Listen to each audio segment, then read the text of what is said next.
আসসালামু আলাইকুম। আজকে আমি পটল ভাজবো। এখানে দিয়ে দিচ্ছি লবণ, লবণের সাথে দিয়ে দিচ্ছি হলুদ, তারপরে দিয়ে দিচ্ছি একটু ভাজির চাট মশলা। মশলাগুলো দিয়ে এবার এগুলোকে আমি ভালোভাবে মাখাবো।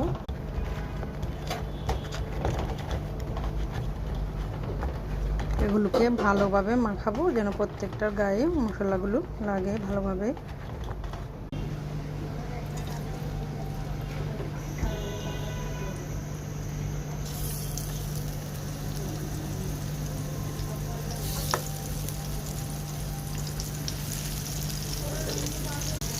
এইভাবে আমি একটা একটা করে সবগুলো দিয়ে দেবো একসাথে।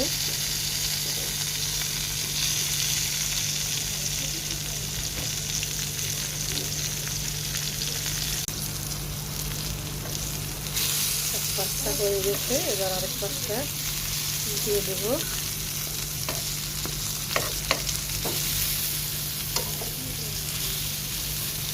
একটা একটা করে সবগুলো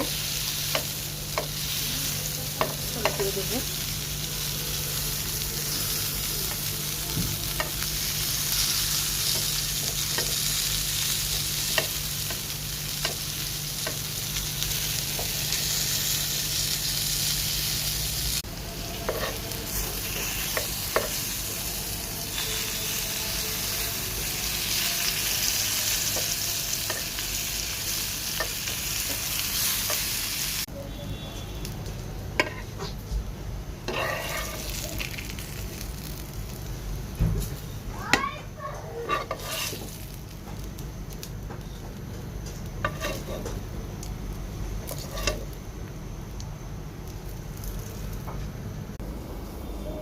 হয়ে গেছে আমার পটল ভাজি।